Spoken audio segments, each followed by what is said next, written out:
So, a lot of experience there for Odie Osborne. Now, Rodriguez, on the other hand,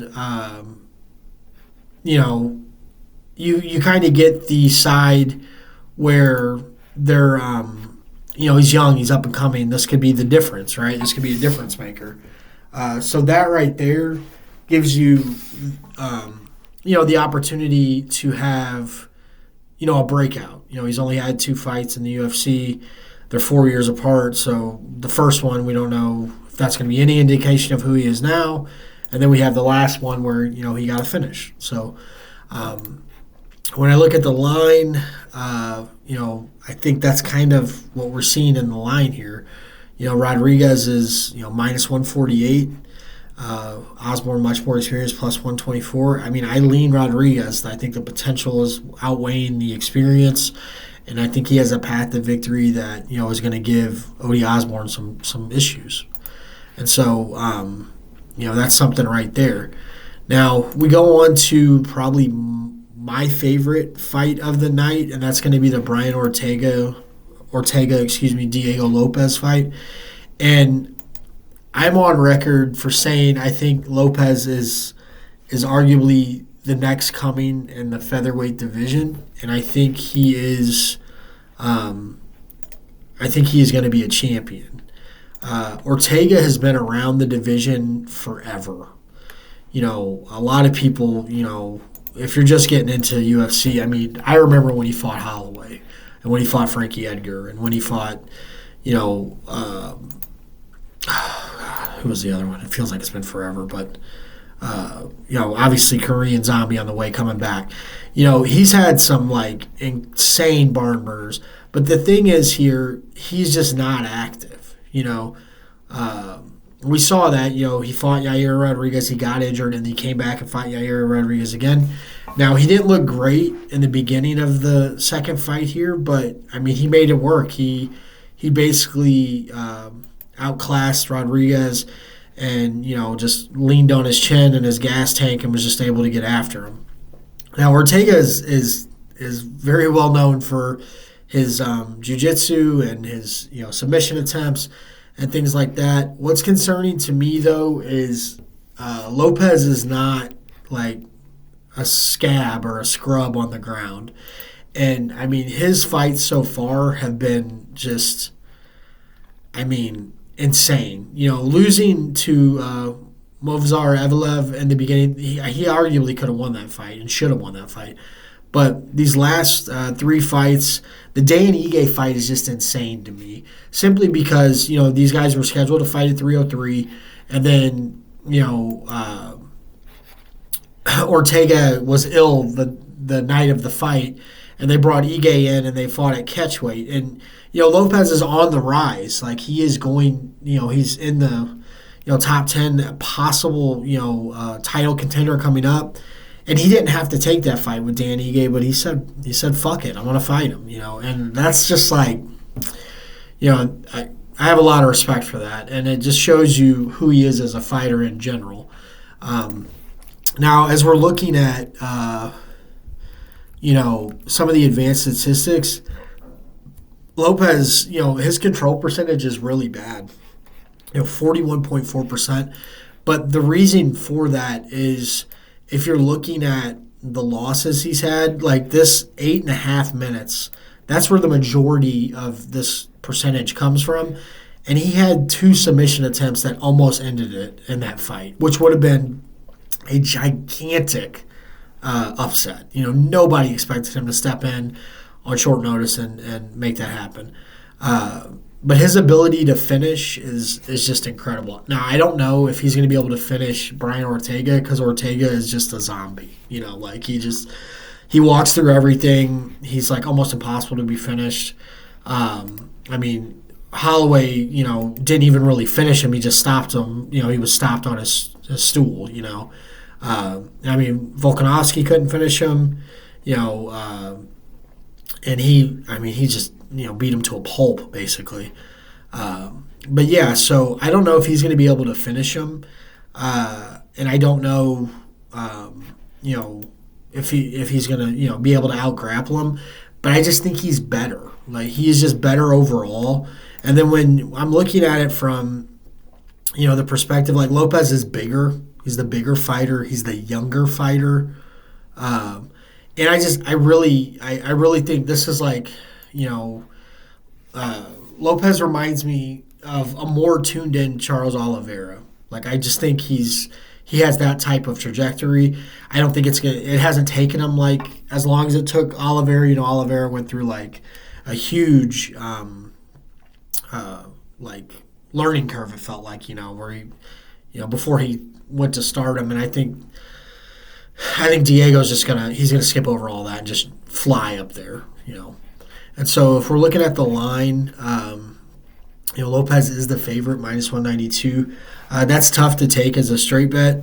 But you could pair that with any type of one other fighter for a parlay, and then you'll get like decent return odds on that. And I think that's that's totally fine. Now, when we look at the next fight, it's going to be Alexa Grasso and Valentina Shevchenko. And the main thing I want to look at here, I took some notes, and then I didn't do any advanced statistics simply because I don't think there's really any reason need to. We have two fights between both of these ladies, and that's kind of like what the analysis is. They fought each other. We have enough data to kind of like draw a conclusion from that, right? So in the first round of the last fight, which was ruled a draw, which I think is inaccurate. One of them should have won the fight via split decision. I cannot remember the ref off the top of my head gave Grasso a 10-8 in the final round, which I think is egregious and I think wrong. I think she won that round, but it was not a 10-8 by any means. And so when I look at the last fight, it's pretty easy to score for me. Valentina won round one easy. She was able to get a body lock takedown, transition him out. She controlled the first round easily. She had a couple really good body kicks. And then when we go to round two, that was Grasso's best round. She came back out and opened up southpaw, which is kind of what she really needs to fight from in this entire fight, in my opinion. When she fights from orthodox stance, it opens up the body kick, which is one of Shevchenko's best weapons. It helps her, gauge range. It helps, just gets her started, basically. When she goes southpaw and southpaw, it neutralizes that, essentially. And Grasso had her best round in round two. She knocked her down with just an insane 1-2-1. Valentina flipped over, then scrambled for a body lock, and took her down, and then tried, and then just immediately, she got back up.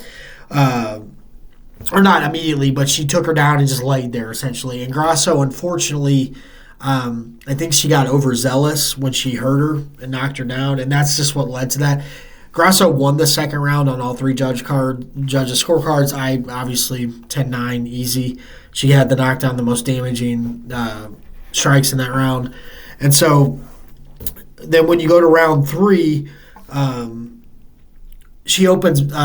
opens up orthodox again, and immediately, Valentina starts with the body kicks, and then she goes back to southpaw 30 seconds in. And then what really took over, Valentina got a double leg pretty much immediately, and transitioned right into half guard, went into mount, had a guillotine, mounted guillotine. It wasn't as tight as it looked. Grasso was able to get out of it, and then Shevchenko transitioned to the back and just held her there the whole entire round, basically. So super easy round to score, 10-9. So when we're going into the fourth round, it's eerily similar of the fight before. It was, on my books, 10-9. You go into the fourth round, and this is the round, in my opinion, that really it was the deciding factor of the fight. If you scored it for Valentina, then she probably won. If you scored it for Grasso, then she won. And it was really kind of hard to say who won that fight, or won that round. They traded distance strikes through 2 minutes, nothing of significance. Grasso then denies a takedown, and then she hits 4 to 5 like very significant knees that the commentators were saying could have been illegal, but they were not when they looked at the replay. And then Grasso took an elbow, which opened up a cut, which was arguably the most damaging punch or strike of the round.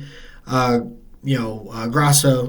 got a takedown, which I thought was going to be like, watching it live, I was like, oh, she's going to take the back. And, again, she got overzealous. She didn't take her time. And the position got flipped, but they did get right back up. It was an easy scramble. Nobody got really any control time.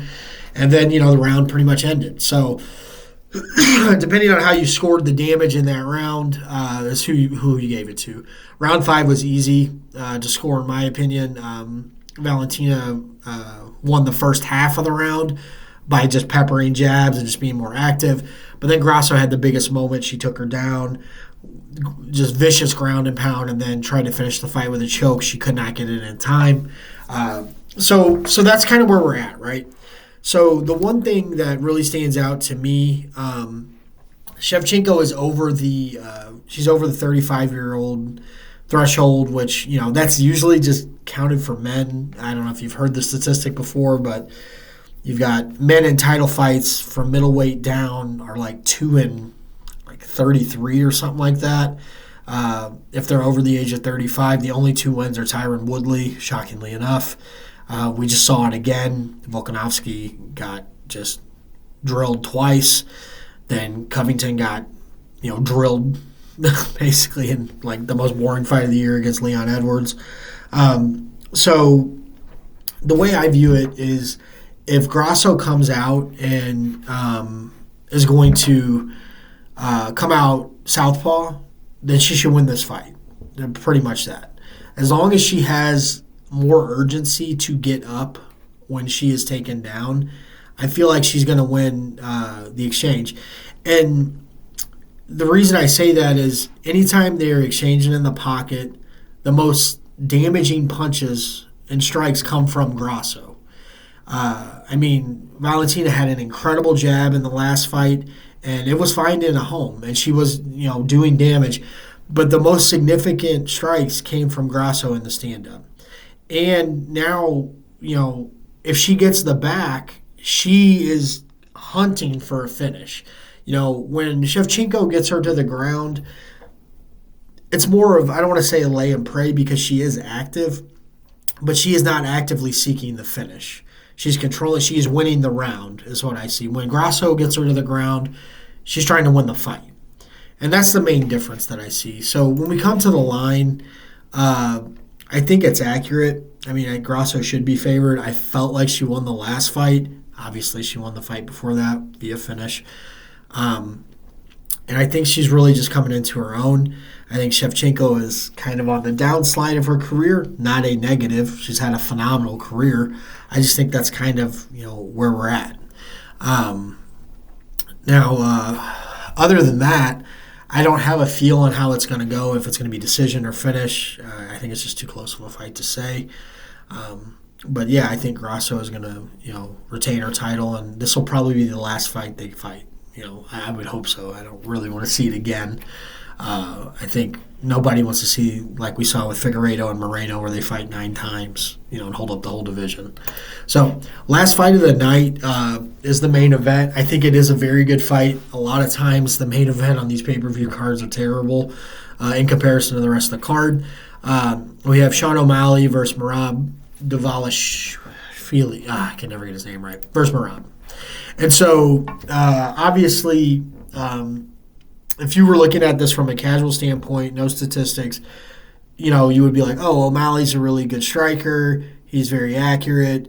Merab is a grappler. And, that's pretty, spot on, but we'll get a little bit deeper than just that. So, O'Malley, this is the highest significant strike accuracy I have in the database, 63%. And that's not like he's throwing 9 punches or 9 strikes per minute. It's pretty high, and his defense is really good. And that's why at 74 minutes of distance time, he has this gigantic differential, which that's the highest differential also. I mean, it's enormous. I think that was shown with the Chito Vera fight. I didn't feel I was on the opposite side of that. I felt like Cheeto would be able to get through with some powerful punches.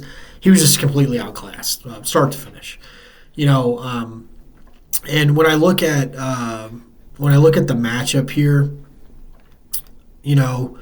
O'Malley, he dominated Sterling, and I kind of saw that one coming simply because Sterling just is not a threat on the feet. He has 0 knockdowns in his entire UFC career, and over the last 6 fights leading to that, he was very hittable, and